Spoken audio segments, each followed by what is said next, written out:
allez bien? Bon retour sur ma chaîne. Aujourd'hui, je vous fais un maquillage avec quelques-uns de mes produits préférés en ce moment. Et on va faire la technique du underpainting qui est supposée en fait, on commence avec bronzer, l'anti-cerne. Donc en fait, c'est comme faire la base avant de mettre le fond de teint, ce qui permet d'utiliser le moins de fond de teint possible pour un look très naturel. Moi j'aime beaucoup. Vous allez voir, you have to trust the process parce qu'au début t'as l'air que like there's something wrong. Et je vais en profiter aussi pour répondre aux questions que j'avais eues sur Instagram et sur YouTube. J'avais demandé il y a quelques semaines s'il y avait des questions pour moi, soit la vie d'entrepreneur, la création de contenu, la famille, etc. Donc j'allais répondre aux questions qui n'étaient pas trop personnelles.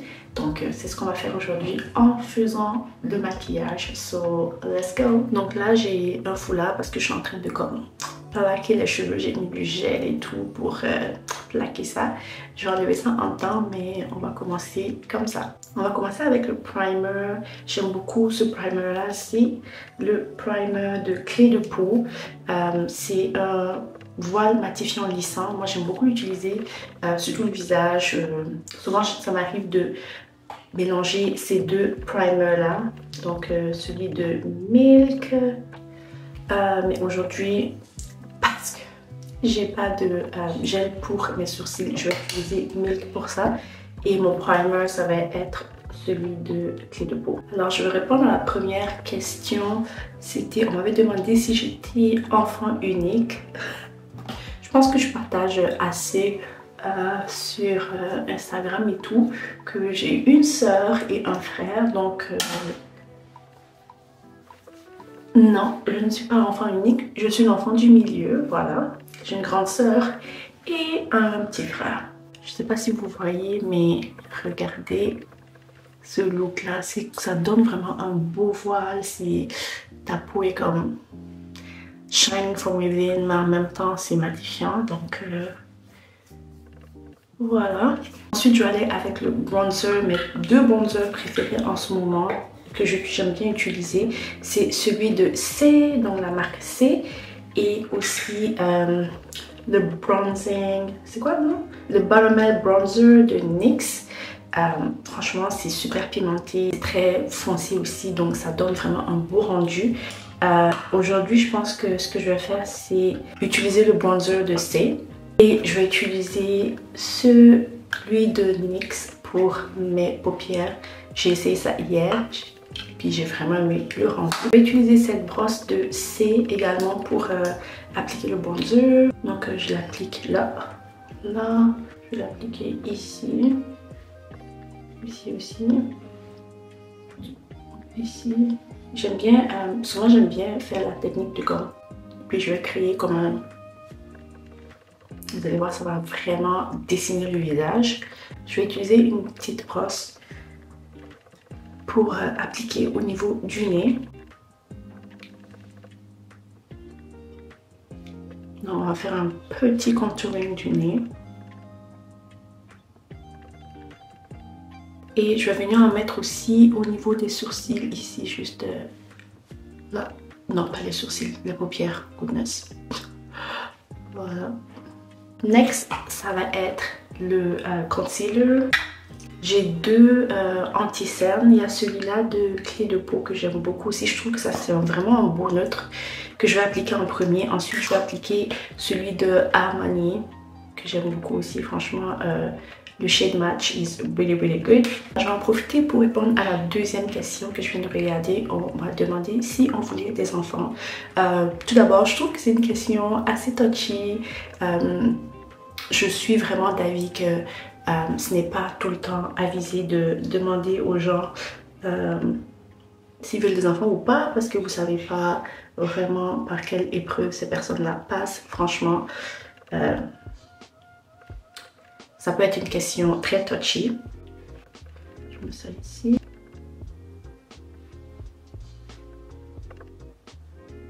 Je vais laisser le concealer reposer un peu. Pendant ce temps, je vais faire mes sourcils. Je vais utiliser le NYX. J'aime beaucoup ce crayon sourcil de NYX. Mon préféré, je pense, c'est ABH, Anastasia Beverly Hills. Mais ça, c'est un dupe à une fraction du prix et ça fait le travail. Donc pour répondre à la question, parce que bon voilà, ça me dérange pas d'y répondre, non, je pense que franchement on est correct là. On a 3 enfants, 2 garçons, 1 fille, puis we good, hein? Surtout quand tu es loin comme ça, tu es loin de la famille, on n'a pas d'aide, comme on a 0 aide, à part, je veux dire, on a des amis qui nous dépannent de temps en temps, on a une gardienne en qui on a confiance, qui vient de temps en temps nous aider. Enfin, quand on doit sortir, juste Jacques et moi et tout, mais franchement, c'est pas facile quoi. S'il y a 4e enfant, moi je rentre au pays. I'm not even kidding. Donc j'aime brosser mes sourcils en bas comme ça. Je viens remplir avec le crayon. J'aime vraiment donner un effet naturel et tout. Genre c'est pas parfait. C'est des sourcils naturels quoi.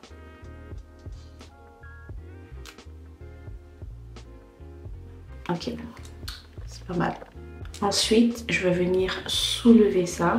Ensuite, je vais venir soulever les sourcils avec normalement mon gel. Mais je n'en ai plus et je vais attendre la vente Sephora pour faire ça.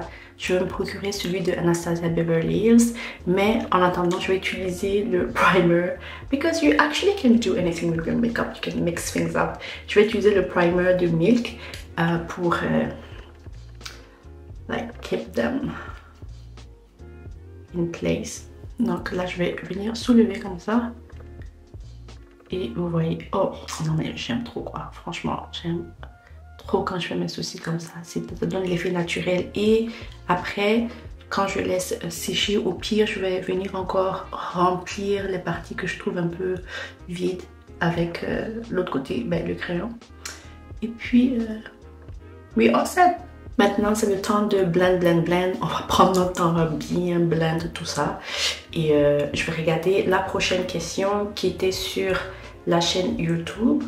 Donc, je pense que j'avais reçu 2 questions au niveau de la chaîne YouTube. How do you manage to find brand partners after all those years so you can stay a full-time content creator? Donc, comment est-ce que je fais pour avoir toujours des contrats après toutes ces années en tant que créatrice de contenu, pour pouvoir rester créatrice de contenu à temps plein? Donc on va vraiment prendre notre temps pour blend et pendant ce temps, je vais répondre à cette question que je trouve vraiment pertinente. Vous pouvez commencer à blend, d'ailleurs, vous pouvez commencer à blend votre contour si vous voulez avant. Moi aujourd'hui je commence par le concealer, so it really doesn't matter. J'ai l'impression que ça donne les mêmes résultats. Alors je pense qu'une des choses qui est important quand on est créatrice de contenu, c'est vraiment d'avoir plusieurs sources de revenus. Donc moi je suis créatrice de contenu, mais je pense que vous le savez, j'ai ma gamme de skincare que franchement c'est mon bébé. Puis je sais que ça prend des années avant que les choses se lancent bien et tout, mais franchement je suis très satisfaite des retours. C'est surtout les retours des clientes, puis le fait qu'il y a des clientes qui reviennent puis qui rachètent, ça veut dire que les produits marchent, les gens aiment ça. Maintenant c'est vraiment le budget qu'il faut, parce que je vous l'ai dit là, créer une gamme de skincare, ça coûte super cher. La TAN, c'est financé principalement par moi, puis j'ai aussi des financeurs like private investors qui sont des membres de la famille qui m'ont vraiment aidé au début, parce que juste comme ça c'est le minimum là, mais moi je travaille par exemple avec une chimiste parce que je voulais pas faire les produits chez moi à la maison. Je trouve qu'il y a tout un processus quand on crée des produits, les formulations et tout. C'est bien beau parce que moi je suis comme de l'autre côté en tant que créatrice de contenu qui essaye plein de produits. Mais quand tu travailles avec une chimiste là, tu vois tout ce monde du skincare, de soins de la peau. Tu vois l'autre côté, tu vois comment ça marche, les formulations, les produits qui peuvent aller ensemble, d'autres qui ne vont pas ensemble. Donc franchement c'était un long processus la création de la TAN, mais j'ai tellement appris et ça coûte cher, genre des dizaines de milliers de dollars. Donc yeah, like c'est les finances, c'est le financement vraiment qui est important, surtout quand on est une indie brand, on commence. Donc give me some time. Je sais qu'on me demande souvent c'est quand les autres produits et tout, ça vient. Franchement j'essaie de trouver du financement pour qu'on puisse avancer puis offrir plus que actuellement on a 2 produits. On a le baume nettoyant et on a le sérum. Donc on compte agrandir la gamme, but give me some time. it's coming. Donc, je parlais de diversifier les revenus, donc ça peut être parce que tu as d'autres projets à côté comme moi avec Latane, ou ça peut être aussi en travaillant avec des marques pour créer du contenu UGC, là, User Generated Content, que les marques vont utiliser sur leur page, qui vont booster ça, whitelisting, etc. Ok, là maintenant je vais blend le bronzer, donc on va blend ça upwards, donc vers le haut. Là je vais venir créer ce truc là. Ok.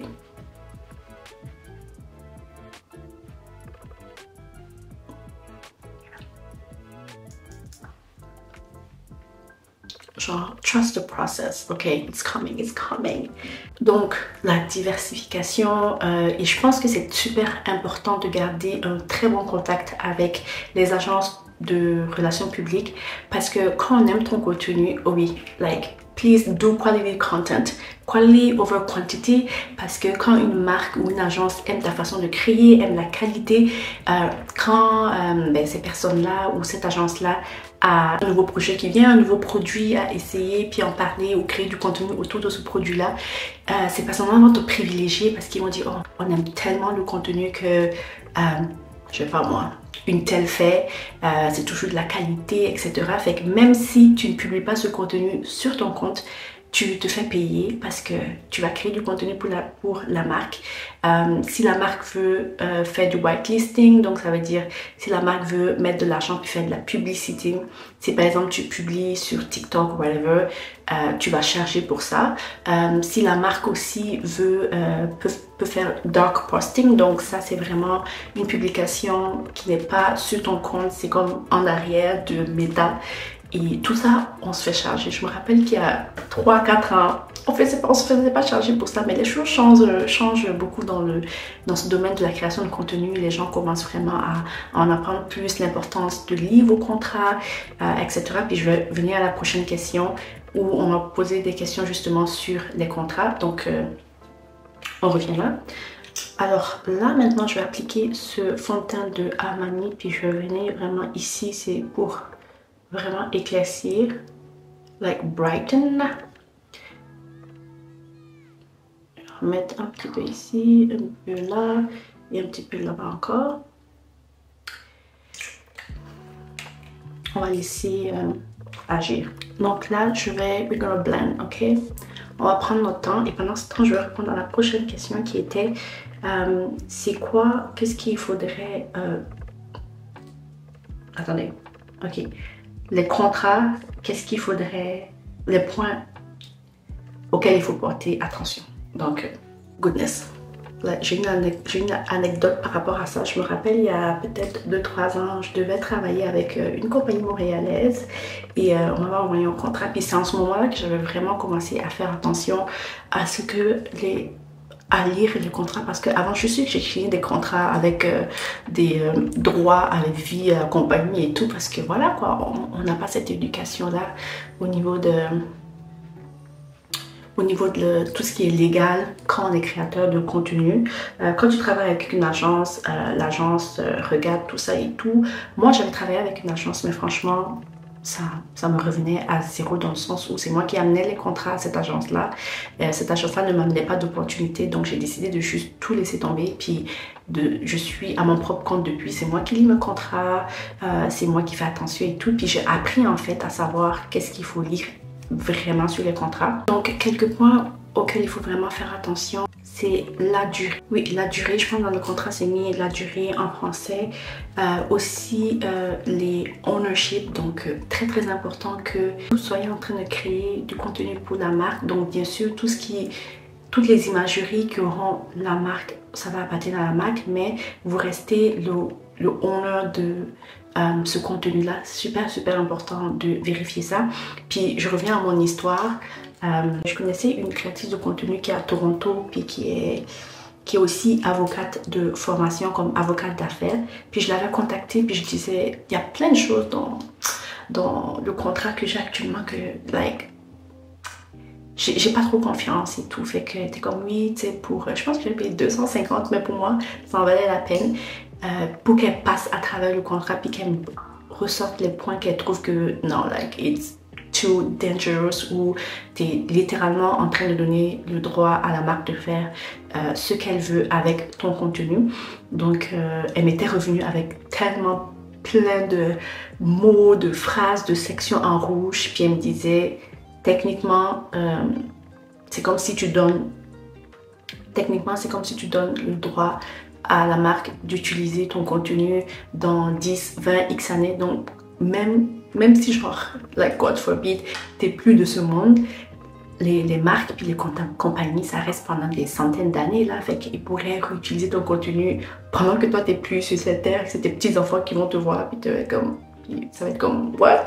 Like that's my great grandmother when she was young. Donc je reviens là-dessus, il y a le terme ownership, les services, bien lire que vous entendez sur les services à rendre, que c'est ce qui avait été discuté dans le email, etc. Ensuite, tout ce qui est légal puis force cas majeur, il faut vraiment lire. Donc par exemple, la marque pourrait décider à un moment donné de ne plus aller de l'avant avec cette campagne-là pour XX raisons. C'est super important de voir s'il y a une clause qui dit que si toi tu as commencé à faire le contenu ou que vous étiez entendu sur un concept, etc., que tu aies au moins une compensation de X% de ce que tu avais chargé. Parce que sinon, s'il n'y a pas ça, puis que la marque décide que, ok, non, ça marche plus, ou on peut plus aller de l'avant, tu te retrouves, tu as fait un travail, etc., puis tu te retrouves à avoir $0. Like, we don't want that. Donc, cette clause-là, ça vient vous protéger des deux côtés, en fait, parce que aussi la marque met plein de clauses au niveau de... c'est par exemple, tu peux pas décider de ne plus faire le contenu pour XX raisons, il faut vraiment que ce soit... un cas de force majeure, donc tout est énuméré là-bas, etc. Donc voilà, je pense que j'ai pas oublié une section plus importante que ça. Okay, je sais que j'ai l'air folle, but trust the process. Maintenant, ce qu'on va faire, c'est mettre le fond de teint. Donc franchement, mon fond de teint coup de cœur. I can't talk. Mon fond de teint coup de cœur en ce moment, c'est celui de Pat McGrath. Donc, c'est le Skin Finish Sublime Perfection Foundation. Je vais utiliser la brosse de Hourglass pour appliquer ça. Puis, je vais essayer de mettre le lien sur tous les produits que j'utilise. Puis, ce fond de teint-là, je pense que j'en ai parlé. Si vous me suivez sur TikTok, j'en ai déjà parlé. C'est super, super, super liquide. Moi, ce que je fais, c'est que je vais en mettre sur ma main comme ça ici.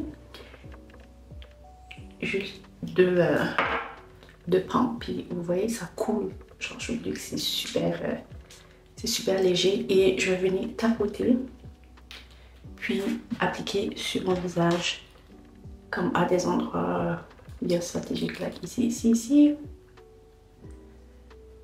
C'est toute la quantité que j'utilise pour ce make-up là. J'ai oublié de blend au niveau de ma paupière. Maintenant, je vais appliquer le cream blush. Donc, on va faire tout ce qui est crème d'abord. Donc, je vais appliquer un petit peu. Puis, j'aime beaucoup ce blush rouge de Merit. It's so cute. Le rendu est super bien sur les peaux noires. Donc, je vais appliquer comme ça. Puis, de nouveau ici. Donc, avant de continuer, j'avais répondu à la question comment est-ce que je fais pour vivre de ça à 100%. C'est parce que le revenu, la diversification des revenus, garder de bonnes relations avec les agences, les marques, faire du travail de qualité, quality over quantity. Puis franchement, je trouve que c'est super important de démystifier ou de plutôt dire la vérité sur l'entrepreneuriat. C'est pas pour tout le monde. Tout le monde n'est pas fait pour être entrepreneur, c'est super difficile. So, je ne sais pas si les entrepreneurs et les créatifs de contenu vendent un rêve ou quoi. Moi, j'ai l'impression que, en tout cas pas moi, je pense que je suis quand même sincère. Je dis que it's a lot of work. Puis souvent c'est beaucoup d'incertitudes, raison pour laquelle je trouve que c'est important pour les créatifs de contenu de diversifier, mais aussi de penser à des plans à long terme, donc des façons de faire des revenus, like passive income, etc. Like, c'est plein de choses à considérer. Ok, j'ai enlevé mon foulard avant qu'on continue parce qu'il y a une partie de ce contenu que je dois shoot pour une campagne, so we have to look cute. On va passer à l'étape de la poudre, puis je suis obsédée avec les poudres de Huda Beauty. Ça, c'est la teinte Cinnamon Bun. Donc, c'est le Cinnamon Bun Easy Bake Loose Baking and Setting Powder. Et je vais utiliser les éponges comme ça. D'ailleurs, après ça, I need to clean les brosses. Ceci te rappelle de nettoyer vos brosses, vos pinceaux, etc. si vous ne les avez pas fait. Donc, je vais utiliser ça. Je les ai achetés sur Amazon. C'est comme moins de 10 $. Puis, c'est super. Et ce que j'aime faire, c'est que je vais venir en prendre comme ça, tapoter sur les mains avant d'appliquer parce que ça va vraiment aider à set ça de façon uniforme au lieu de l'appliquer directement. Vous allez voir la différence, elle est juste choquante.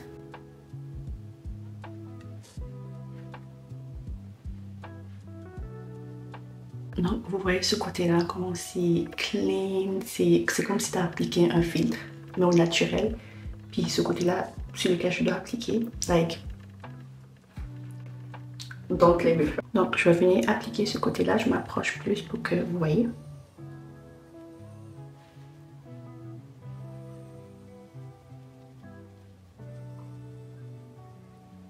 Donc en gros on applique ça un peu partout sur le visage, mais surtout là où on a appliqué le concealer.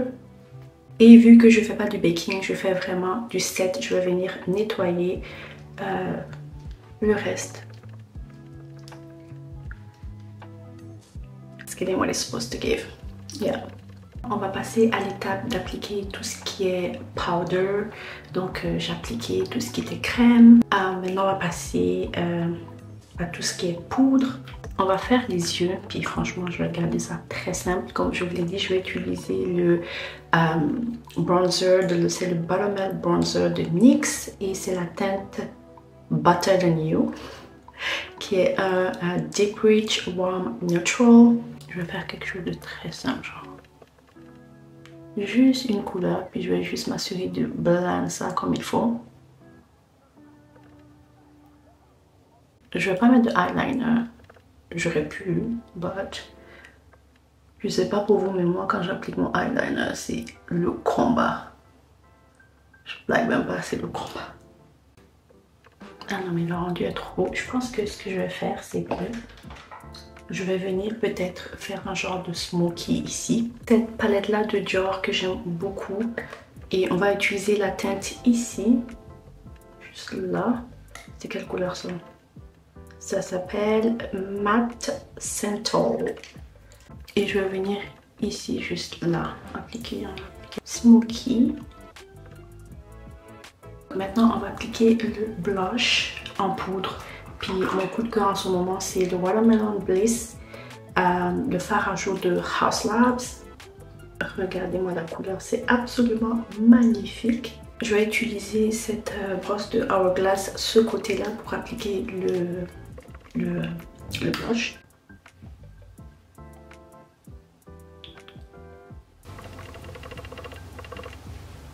Franchement, coup de cœur. Avant de passer à la prochaine question, on va faire les lèvres, puis j'ai besoin d'un peu de concentration sur ça, donc on va attendre que je finisse avant de faire ça.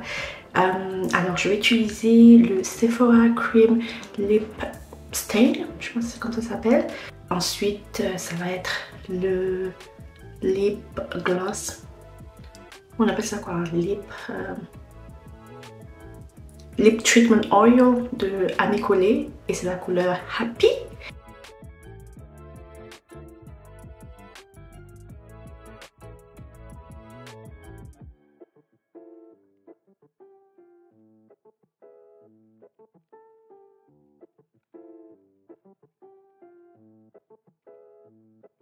Ah non mais on en parle de la couleur, c'est comme le parfait peach, like neutral peach, brown, tout est mélangé là pour les peaux noires. J'aime trop le rendu. Alors là maintenant je vais appliquer mon setting spray. Alors c'est le Hydro Grip Set Refresh Spray de Milk Makeup.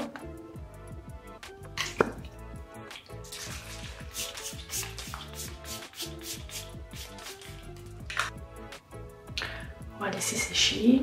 En attendant, je vais répondre à la prochaine question qui était comment est-ce que Jacques et moi on s'est rencontrés. Je pense que j'en ai déjà parlé, donc je vais aller vite fait parce que si je commence à vous raconter ça, on va avoir plusieurs épisodes, ok? Alors, Jacques et moi, on s'est connus en, je sais pas, 2006. Bref, Jacques a vécu, il est sénégalais, moi je suis burkinabé, mais il a fait tout son collège à Ouaga. Mais moi je trouve que Ouaga est petit, mais on s'est jamais rencontrés. Alors que souvent entre collèges, on va aux nuits culturelles, au requiem, etc. Des choses comme ça. Mais on s'était jamais rencontrés. Puis je suis venue au Canada pour mon bachelor la première année. Je suis partie en vacances à Ouaga. Et c'est là que j'ai rencontré Jacques via une de mes meilleures amies. En fait, c'est elle qui m'a présenté Jacques parce que c'était comme le pote de son copain à cette époque-là. Et bref, je pense que mutuellement c'était comme un genre de coup de foudre. En tout cas, on a senti qu'il y avait quelque chose. Il s'est rien passé du tout pendant comme ces vacances-là. Puis même 2 ans après, moi je suis revenue au Canada. Puis en fait, Jacques et moi on a commencé à distance quand on a repris contact. Like there was something. Et on a commencé à distance. Donc on a fait la distance, relation à distance pendant 4 ans. Puis like je vous le conseille pas, ou peut-être oui, parce que voilà, ça définit un ensemble, puis franchement, c'est la côte, c'est genre, c'est ma côte quoi, ou c'est le contraire. En tout cas, bref, vous voyez ce que je veux dire. On est bien ensemble, que Dieu continue de nous bénir, de nous protéger du mauvais œil, de nous protéger, de continuer de bénir la famille, puis nous deux de nous garder unis. But he's my person. Et c'est ça, on a fait 4 ans de distance, de longue distance. Après, il est venu au Canada and the rest is history, ok? On s'est mariés assez rapidement après qu'il soit venu. Puis après, on a eu notre premier garçon, deuxième. Et dernière, une fille. Donc voilà. En gros, he's Senegalese, I'm from Burkina Faso. J'aime le Sénégal, je lui dis tout le temps, it's whenever you want. On va au Sénégal, on déménage, j'ai pas de problème. J'aime trop le Sénégal. Donc là, on a mis le setting spray. Ce que je vais faire, c'est que je vais mettre maintenant mon mascara. C'est à ce moment-là que je le mets parce que je suis tellement gaffeuse que si je mets le mascara avant, il va se passer des choses. Genre. Donc je vais mettre mon mascara. Ce mascara de Milk Makeup, franchement, il vient comme envelopper chaque cils. Je vous montre. Like, oh, j'aurais dû vous montrer avant après, but you trust me, ok? Genre, c'est juste incroyable. Je vais en appliquer sur le bas aussi. Ensuite, je vais appliquer du Fix Skin. Qu'est-ce que je vous avais dit? Je vous avais dit qu'il ne faut pas que j'applique mon mascara tout. Parce que là, je vais devoir corriger ça. Je vous avais dit. Like, I am not to be trusted avec le mascara. Ouais, on va rattraper ça. C'est correct, on va rattraper ça. Ok, donc je vais appliquer du Fix Skin, le Veil Setting Powder de Hourglass. Et ça, c'est comme la couleur neutre. Et je vais l'appliquer comme un fixing powder, comme à la fin. Juste repasser sur les zones que je trouve peut-être sont devenues un peu huileuses avec le temps. Donc, j'en mets sur ce côté-là, la même brosse. Ok? Et je vais venir tapoter sur ma main. Avant de venir juste en appliquer ici. On prend le reste, on va appliquer ici, un peu comme ça. Et voilà, like, it's so good. C'est au moment que je vais mettre mon setting spray. Donc ça, c'est vraiment genre un fixing spray. Et j'ai partagé ça sur Instagram et c'est super. Il n'y a pas de transfert. C'est le Infallible 3 Second Setting Mist de L'Oréal. Priez pour moi pour que le mascara ne gâche pas toute l'affaire. Donc voilà guys, voici le maquillage. Qu'est-ce qu'on en pense? Moi j'aime trop, j'aime beaucoup cette façon de me maquiller. Je vais répondre à la dernière question avant qu'on se dise bye. Donc ça, c'était la deuxième question sur YouTube. Comment tu arrives à t'organiser pour ta création de contenu et tes entreprises en étant maman et femme mariée? Alors franchement, on se réveille chaque matin et on dit Seigneur, take the wheel. Parce que c'est tellement pas évident, mais je trouve que ça prend beaucoup, pour être plus pratique, là, ça prend beaucoup d'organisation et beaucoup de support aussi. Franchement, vous savez, j'en parle tout le temps, Jacques. Il me supporte beaucoup dans ce que je fais. Et je pourrais pas forcément assister à plusieurs événements ou même voyager, etc. si j'avais pas son support. Pour moi, c'est pas possible d'avoir une balance parfaite entre la famille, puis la création de contenu ou le travail, l'entrepreneuriat, etc. Je pense que l'essentiel, c'est de savoir quand prioriser la bonne affaire au bon moment. En général, en journée, les enfants ne sont pas à la maison. En journée, en semaine, les enfants ne sont pas à la maison parce qu'il y a la garderie à l'école.